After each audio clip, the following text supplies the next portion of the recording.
बोलिए सद्गुरुदेव की जय। मंच में उपस्थित सभी संत महापुरुष एवं प्रिय सज्जनों तथा देवियों,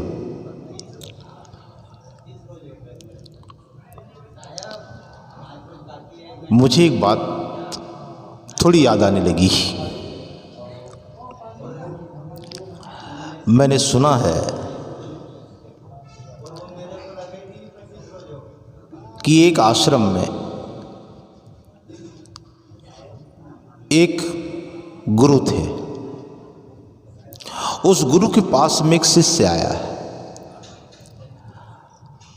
और शिष्य उसके पास रहते कुछ समय उसका बीत गया, मगर गुरु जी ने उसे कोई खास बात नहीं कही, न तो कोई खास उसको कोई ज्ञान दिया, खास कर तो शास्त्रों का कोई ज्ञान ही नहीं दिया। जब भी कहा तो अपनी बात कहा, जब भी कहा तो अपने अंदर देखने की बात कहा। इसके अलावा उन्होंने कोई और ज्ञान की कोई बात उन्होंने की नहीं। उसी आश्रम में रहते उसको कुछ समय और बीता। उस साधक के मन में ख्याल आया कि मेरे गुरु के पास कोई ज्ञान ही नहीं है और मैं यहाँ आया हूँ, जिसको ज्ञान का ही पता नहीं, मैं उसके पास अपना जीवन क्यों खपाऊं? मैं यहाँ रहकर क्या करूँगा? ना तो मुझे इससे कुछ मिलने वाला है। तो उन्होंने ये ठान लिया कि आज रात मैं इस आश्रम से चला ही जाऊंगा, आश्रम ही छोड़ दूंगा। रात घर छोड़ने की बात उन्होंने सोची और शाम के कोई 4 बजे के आसपास एक महात्मा कहीं से घूमते हुए उस आश्रम पर चले आए। शाम भोजन हुआ, सभी आश्रम के संत इकट्ठा हुए। कुछ देर के लिए विचारों का सिलसिला शुरू हुआ। तो जो नए महात्मा आए थे उन्होंने अपने वक्तव्य को इस प्रकार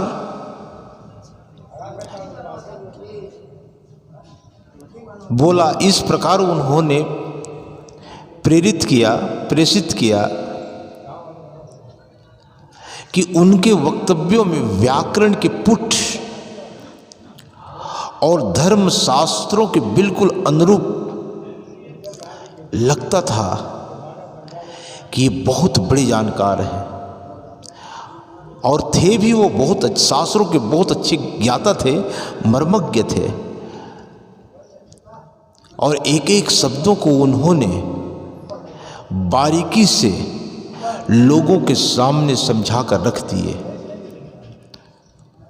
तो जो पहले का जो भक्त था उसे ख्याल आया कि गुरु हो तो ऐसा। उन्होंने शास्त्रों के एक एक बारीकी को बताया, एक एक शब्दों के महत्व को बताया और इतने गजब से बताया कि जितने भी लोग थे सब मंत्रमुग्ध हो गए। लगभग 2 घंटे तक उन्होंने अपना वक्तव्य जारी रखा। उन्होंने अपने वक्तव्य के दौरान जो बात कही, हर बात लोगों के दिल तक उतर रही थी। जब वक्तव्य समाप्त हुआ तो सभी संतों ने कहा कि आज बहुत सुंदर ढंग से शास्त्रों के विचारों को सुनने को मिला, समझने को मिला। जो साधक था वो भी सोचा कि गुरु के लायक यही बंदा है, यही व्यक्ति है, इसी को ही मैं गुरु बनाना चाहूँगा। मगर उस आश्रम के महंत जो गुरु थे वो भी बगल में बैठे हुए थे। वक्तव्य देने वाले संत ने पूछा कि महानुभाव, आपको मेरा प्रवचन कैसे लगा? तब गुरु ने कहा, आप बोले कहाँ हैं? मैं तो 2 घंटे से इस प्रतीक्षा में बैठा हूं कि आप कुछ बोलेंगे। आपने बोला कहाँ? तो जितने भी शिष्य थे वो अचानक सहसा चौंक पड़े कि ये व्यक्ति 2 घंटे तक बोला और गुरुजी कहते कि आप बोले कहाँ। उस वक्ता ने कहा कि मैं आपकी बात को नहीं समझ पाया, कृपया मुझे समझाने का प्रयास करें। गुरु ने कहा कि आप जो कहते हैं कि मैंने 2 घंटे तक बोला और मैं आपसे पूछ रहा हूं कि आप बोले कहाँ। मैं तो उसी की प्रतीक्षा में यहाँ 2 घंटे तक बैठा हूं। आप बोले, जो भी बोले वो शास्त्रों की बोले, अपनी बात आपने कुछ भी नहीं बोला। आपका अनुभव क्या था वो आपने कभी बोला? अपना अनुभव तो आपने कुछ बताया ही नहीं। जो भी बात आपने कही वो शास्त्रों की बात कही, वो तो मैंने सुना, मगर अपनी बात आपने नहीं कही, आपने नहीं सुना। जब गुरु की बात को लोगों ने सुनी तो सभी लोग चौंक पड़े और बात बिल्कुल वही। हम शास्त्रों की बात बहुत करते हैं, मगर शास्त्र की बात शास्त्र की होती, वो अनुभव की होती नहीं है, क्योंकि अनुभव और शास्त्र का मिलन हो ही नहीं सकता। दोनों में बड़ा फासला है। हम विद्वान तो हो सकते हैं, पंडित हो सकते हैं, एक अच्छे वक्ता हो सकते हैं, क्योंकि हमारे पास में शब्दों का एक समूह इकट्ठा हो जाएगा, शास्त्रों का एक समूह इकट्ठा हो जाएगा। इससे जीवन बदल नहीं सकता है, जीवन में कोई प्रभाव आ नहीं सकता है। जीवन में प्रभाव लाना है तो अनुभव को लाना होगा, और बिना अनुभव के इस जीवन को जी पाना भी मुश्किल है। कई बार आप लोगों ने देखा होगा कि व्यक्ति जब किसी वक्त, कोई भी व्यक्ति हो जो वक्तव्य देता है तो शास्त्रों को और क्योंकि शास्त्रों में उसकी पकड़, इसलिए तो हम पंडित कहते हैं। और पंडित से सावधान, ये पंडित शास्त्रों के ज्ञाता वैसे ही हैं जैसे हौज। आप लोगों ने देखा होगा हौज, जिसको एक सामान्य रूप से हम टंकी कह सकते हैं। जमीन आप खोद दीजिए, चारों तरफ दीवार उठाइए, उसको प्लास्टर करिए और उस पर पानी भरिए। 2 बाल्टी, 4 बाल्टी, 10 बाल्टी, 20, 50, 100 बाल्टी पानी भरिए। वो जो गड्ढा है, जो हौज है, जो टंकी है, वो टंकी तो 100 बाल्टी पानी में तो वो भर गई, और उसके बगल में कुआं है।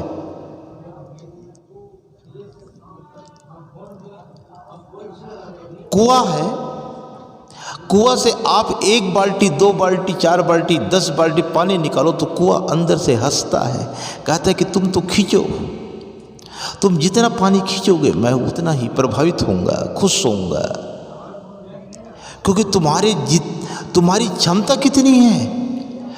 तुम जितनी क्षमता से मेरे अंदर से पानी निकालोगे मैं उतने ही और तरोताजा जल की धारा और प्रभावित करूंगा। तुम्हारी क्षमता कितनी खींचने की है, उससे भी कहीं क्षमता अधिक मेरे अंदर है और उसमें पानी डालने की। तुम खींचो तो सही, मगर हौज से तुम 5 बाल्टी पानी निकालोगे तो हौज कहने लगेगा अब मुझ में केवल 95 बाल्टी पानी है। आप अगर 95 बाल्टी पानी फिर बाहर निकाल दोगे तो हौज कहेगा अब ना निकालो वरना मैं सूख जाऊंगा। ये पंडित का हृदय, शास्त्रों के ज्ञाता का हृदय यही है। तुम जितना भरे रहोगे, अगर उसको तुम बाहर निकाल दोगे तो वो पंडित खाली हो जाता है, उसका पांडित्य चला जाता है, क्योंकि जो शास्त्रों के ज्ञान से भरा है वो तो थोड़ी देर तक हमें लगता है कि ये हौज है, भरा हुआ है, मगर अगर निकालना चाहो तो सूखा का सूखा हो जाता है। मगर कुआं कभी सूखता नहीं है, वो अनुभव कुआं है। और बाहर से जो आपने अपने दिमाग में थोप रखा है, लाद रखा है, वही तो टंकी है, वही हौज है जितना तुम भरे हो उतना ही निकाल सकते हो। अनुभव जरूरी है, हर विषय में अनुभव करिए, जिंदगी के प्रत्येक काम को करिए मगर अनुभव के साथ करिए। प्रत्येक बात को भी बोलिए तो अनुभव के साथ बोलिए। जो भी तुम कदम भी रखते हो तो वो भी अनुभव के साथ रखोगे तो पता चलेगा कि जीवन कुछ और है। हमने जीवन को उस ढंग से समझने का कभी प्रयास नहीं किया, इसलिए हमारे जीवन में जो कांटे हैं, हमारे जीवन में जो दुख हैं वो जाते नहीं हैं। एक बार किसी भी चीज़ को आप गहराई से अनुभव से अगर प्रयोग करके देखें तो आपकी जीवन से वो चीज़ विदा हो जाएगी।